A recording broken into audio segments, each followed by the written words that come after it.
What if the cuisine the entire world thinks it knows better than any other is actually built on a foundation of beautiful, delicious lies? What if the dishes you grew up ordering, the flavors you associate with ancient sun-baked traditions, and generations of Mexican grandmothers were quietly invented in Texas, California, and the back offices of American food corporations? What if Mexican food, as the world knows it, is one of the greatest culinary myths ever told? Get ready, because almost nothing on this list is going to go the way you think. Hi, my name is David, and this is Food Origins, the show where we pull back the curtain on the stories behind the food on your plate. Food number 1, nachos. Nachos feel ancient, like tortillas, and fire, and the basic human instinct to cover everything in melted cheese. But nachos were born on one specific night in 1943, and we know almost exactly how it happened. A group of American military wives crossed the border into Piedras Negras, Mexico, looking for a late meal after the restaurant had already closed. The maitre d', Ignacio Anaya, known as Nacho, threw together whatever was left in the kitchen: tortillas, cheese, jalapenos, triangles, melted, done. Here is what nobody tells you. Nachos were never invented for Mexican people. They were invented for hungry Americans who showed up after closing time. Mexico did not adopt them. America did. And the man who created them never saw a cent of what followed. Hunger, it turns out, is the best recipe. Food number 2, chili con carne. Chili con carne practically defines Mexican food in the American imagination. Thick, slow-cooked, deeply spiced, served in a bread bowl at every county fair in the country. And Mexico wants absolutely nothing to do with it. It was born in San Antonio, Texas in the mid-1800s, popularized by women called the Chili Queens, Tejano vendors who set up open-air stalls and fed workers, soldiers, and travelers for almost nothing. The dish spread. It mutated. It became something entirely its own. When chili was exhibited at the Chicago World's Fair in 1893 as a signature Texas dish, a Mexican consul publicly called it a disgrace to his country's cuisine. Mexico has never claimed chili, never served it, and if you order it in Mexico City, the look you will receive could freeze lava. Food number 3, fajitas. Everything about fajitas feels authentically Mexican. The sizzling cast-iron skillet arriving at your table with a theatrical cloud of steam, the strips of grilled meat, the warm tortillas, the little side dishes of guacamole and sour cream lined up like an edible parade. But fajitas were born not in Mexico, but in the ranchlands of West Texas. The word fajita comes from the Spanish faja, meaning strip or belt, referring to the skirt steak, the tough, fatty cut that Mexican cattle workers called vaqueros were given as part of their wages because nobody else wanted it. They marinated it, grilled it over an open fire, and ate it in tortillas out of pure resourcefulness. The dish existed quietly in that form for decades. But the version the world knows, served on a sizzling platter in a restaurant setting, was introduced by a man named Sonny Falcon at a rural Texas outdoor festival in 1969. He called himself the Fajita King. I respect that deeply. By the 1980s, fajitas had exploded across Tex-Mex restaurant chains and were being presented to the world as traditional Mexican cuisine. They are not. They are the invention of underpaid ranch workers, and one man with a grill, an entrepreneurial spirit, and an excellent nickname. Food number 4, hard-shell tacos. I want to be very clear about something. Mexico makes extraordinary tacos. Soft corn tortillas, slow-braised meats, fresh cilantro, a squeeze of lime, and a salsa that could make you emotional. Mexico has been perfecting the taco for centuries. The crunchy, U-shaped deep-fried shell that most Americans picture when they hear the word taco, that is not one of them. Glenn Bell, the founder of Taco Bell, commercialized the hard-shell taco. He began selling them in San Bernardino, California in the 1950s. Bell had visited Mexican restaurants and decided that the soft taco was too slow to eat, too messy, and too structurally unreliable for the fast food format he was building. So he engineered a solution. He pre-fried the tortillas into rigid shells that could be filled quickly, held their shape, and be eaten while driving. The result was faster. It was crunchier.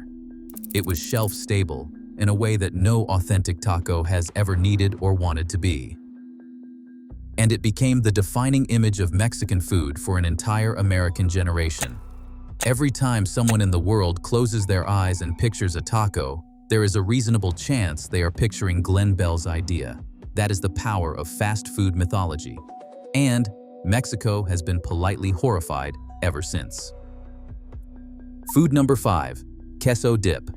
Walk into a Tex-Mex restaurant anywhere in America, and the first thing that hits the table, before the menus, before the water, sometimes before you have even fully sat down, is a bowl of queso.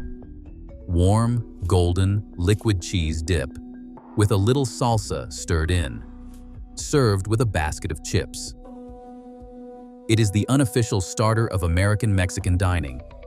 Mexico has never heard of it.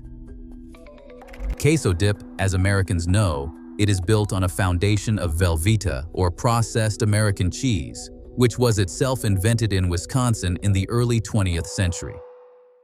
The dish appears to have originated in Texas in the 1930s, born from the collision of Tex-Mex cooking culture and the processed cheese products that were flooding American grocery stores at the time. The most famous version, our Hotel Dip, which combines Velveeta with a can of diced tomatoes and green chilies, was not invented in any Mexican kitchen. It was invented at a party. Specifically, it was invented at a party in Alabama in the 1950s, allegedly by a woman who needed a quick appetizer and improvised with what was in the pantry. A snack born in Alabama from Wisconsin cheese, served in Texas as Mexican food. Queso dip is many things. Authentic Mexican cuisine is not one of them. It is, however, absolutely delicious, and I will not apologize for loving it. Food number 6, the margarita. The margarita is the most ordered cocktail in the United States. A cold, salted, tart, luminously lime green glass of something that feels like it was designed specifically for warm weather and good decisions. And its exact origin is one of the most disputed stories in drinking history, which feels appropriate for a cocktail. Here is what we actually know. The margarita as a standardized, widely consumed cocktail did not emerge from Mexican cantina culture. It emerged from American border culture in the 1930s and the 1940s, most likely in Texas or Southern California. Multiple Americans have claimed to have invented it, including a socialite named Margarita Sames, who allegedly mixed it at a party in Acapulco in 1948 for her American guests. The frozen margarita machine, which turned the drink into the neon slushie served at every chain restaurant in America, was invented in Dallas, Texas, in 1971 by a restaurateur named Mariano Martinez. He modified a soft-serve ice cream machine to keep the mixture at the perfect frozen consistency. Mexico has a rich tradition of tequila drinking. Mexico does not have a tradition of blending that tequila with ice and triple sec and serving it in a glass with a salted rim the size of a hubcap. That tradition is entirely American. The margarita belongs to the border, not to Mexico City. Food number 7, the Mission burrito. Mexico has burritos, small, simple, flour tortilla wraps with modest fillings, eaten as street food in the northern states of Chihuahua and Sonora. They are delicious. They are also nothing like what the rest of the world calls a burrito. The Mission burrito, the enormous foil-wrapped cylinder stuffed with rice, beans, sour cream, guacamole, cheese, and enough protein to fuel a small expedition, was invented in San Francisco's Mission District in 1969. A restaurant called El Faro is widely credited with creating the format, wrapping a massive flour tortilla around an almost comically large quantity of fillings to create something that was more meal than sandwich, more event than snack. The Mission Burrito spread from San Francisco through California and then across the country, carried by chains like Chipotle, which was founded in Denver, Colorado in 1993. By the time the Mission Burrito reached the rest of the world, it had been so thoroughly branded as Mexican that almost nobody stopped to ask where in Mexico anyone was actually eating one. The answer is nowhere. The burrito Americans know was built in San Francisco by immigrants who were adapting their cooking to feed a city that was hungry, busy, and not particularly interested in small portions. Food number 8, churros. Churros are served at every Mexican restaurant, every Mexican street fair, every Mexican-themed theme park experience in the world. Fried dough, crispy outside, soft inside, rolled in cinnamon sugar, and served with chocolate dipping sauce. They feel Mexican in the same way that sunshine and mariachi music feel Mexican. Completely, obviously, and apparently incorrectly. Churros are almost certainly Portuguese or Spanish in origin, with some food historians tracing them further back to Chinese fried dough called youtiao, brought to the Iberian Peninsula by Portuguese traders in the 16th century. Spanish shepherds adapted the recipe because it was simple to make over an open fire with no special equipment. Spain then brought churros to its colonies in Latin America during the colonial period. Mexico inherited churros from Spain, the same way it inherited the Spanish language from Spain. That does not make churros Mexican any more than the English language makes fish and chips American. Churros arrived in Mexico as a colonial import and became embedded in the culture over centuries. That is a very different thing from inventing them. The cinnamon sugar coating and the chocolate dipping sauce that defined the churro experience at your local theme park were both additions made for foreign palates, long after the original recipe had already crossed several oceans. Nobody got the memo. Food number 9, avocado toast. Yes, I know.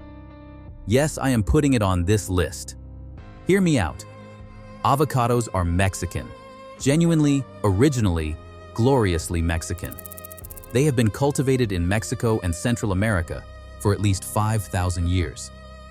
The Aztecs called them ahuacatl and considered them a symbol of fertility and power.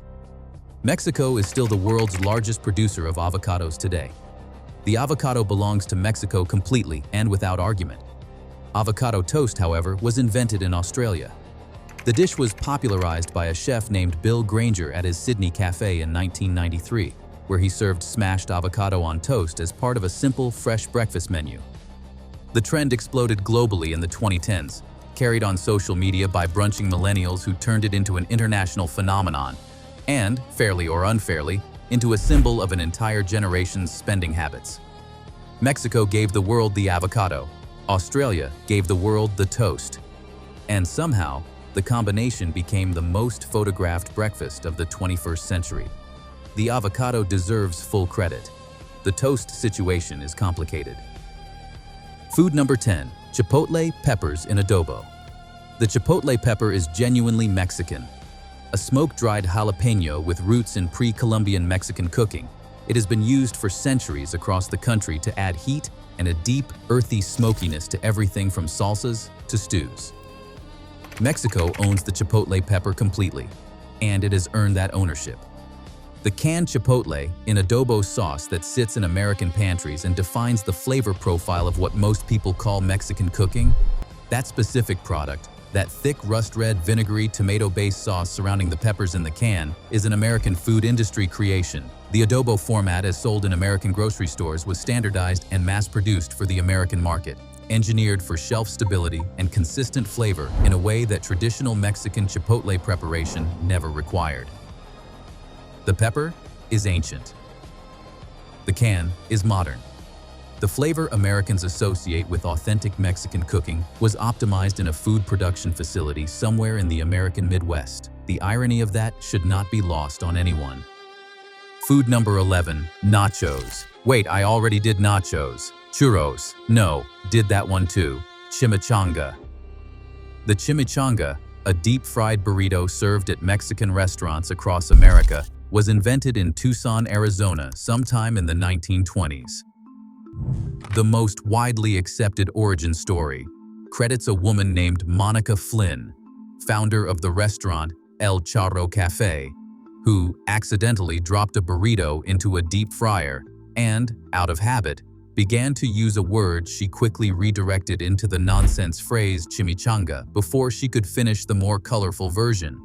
In other words, the chimichanga was born from a dropped burrito, a hot fryer, and a woman with the presence of mind not to swear in front of her employees. Mexico did not invent it. Mexico does not serve it. And the name, by Monica Flynn's own account, means absolutely nothing at all.